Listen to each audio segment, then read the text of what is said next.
The stories of Methuselah, Enoch, and Noah come primarily from the Hebrew Bible or the Old Testament of the Christian Bible. These figures are part of the genealogies and narratives found in the book of Genesis. While the biblical text provides certain details about their lives, there's also a rich tradition of interpretation and speculation surrounding them. Here's an overview. Methuselah. Methuselah is best known for being the oldest person mentioned in the Bible, reportedly living for 969 years. He was the son of Enoch and the grandfather of Noah. However, the Bible doesn't provide much detail about Methuselah's life or why he lived for such an extraordinarily long time. Some interpretations suggest that his long life might symbolize God's patience and mercy, giving humanity time to repent before the flood. Others view it as symbolic or legendary rather than literal. Enoch. Enoch was the father of Methuselah and is described in the Bible as a righteous man who walked with God. Genesis chapter 5 verse 24 says, "And Enoch walked with God, and he was not, for God took him." This verse suggests that Enoch did not die but was taken directly by God. Some interpretations understand this to mean that Enoch was translated to heaven without experiencing death, possibly because of his exceptional righteousness. The Book of Enoch, a non-canonical text often referenced in ancient Jewish and Christian literature, expands on Enoch's story and provides more details about his visions and teachings. Noah. Noah is perhaps the most well-known of the three figures, famous for building the ark and surviving the Great Flood. In the biblical narrative, God chooses Noah to save humanity and the animal kingdom from destruction because of their wickedness. Noah, described as a righteous man, faithfully follows God's instructions to build the ark and gather the animals.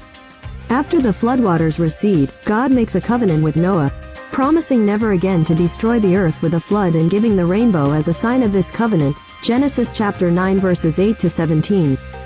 The reasons why God waited for certain individuals or chose them for specific tasks are not explicitly stated in the biblical text. Interpretations often vary based on religious beliefs and traditions. However, common themes include themes of righteousness, faithfulness, and God's sovereignty in choosing individuals to fulfill his purposes. When Enoch had lived 65 years, he became the father of Methuselah.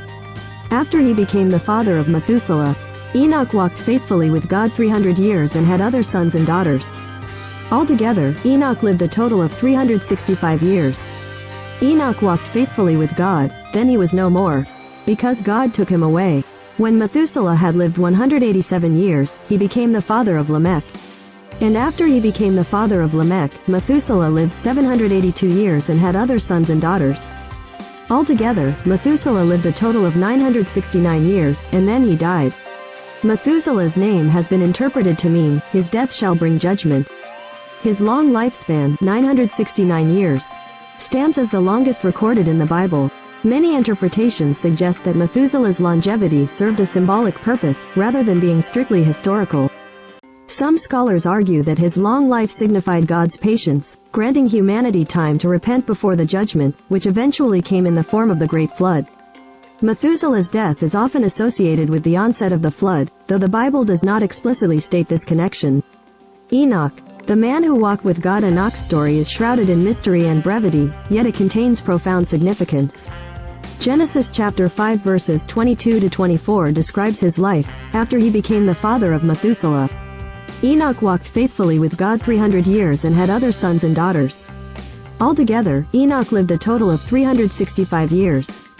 Enoch walked faithfully with God, then he was no more, because God took him away. Enoch's remarkable distinction lies in the fact that he did not experience death. Instead, God took him directly. This event is mentioned in Hebrews chapter 11 verse 5, which says, "By faith Enoch was taken from this life, so that he did not experience death. He could not be found, because God had taken him away. For before he was taken, he was commended as one who pleased God." The brevity of Enoch's story leaves much to interpretation. Some believe that Enoch's exceptional righteousness and intimate relationship with God led to his translation to heaven without experiencing death. The Book of Enoch, an ancient Jewish text not included in the canonical Bible but referenced in early Christian literature, provides more details about Enoch's life, including his visions and teachings. Noah. Righteousness in the face of destruction. The story of Noah is one of the most well-known narratives in the Bible, found in Genesis chapters 6 to 9. In a world corrupted by violence and wickedness, Noah stands out as a righteous man who found favor in the eyes of God, but Noah found favor in the eyes of the Lord. This is the account of Noah and his family. Noah was a righteous man, blameless among the people of his time, and he walked faithfully with God.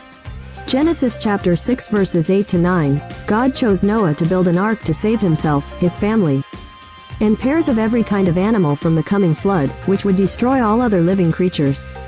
Despite facing ridicule and doubt from his contemporaries, Noah obediently followed God's instructions, demonstrating unwavering faith and righteousness.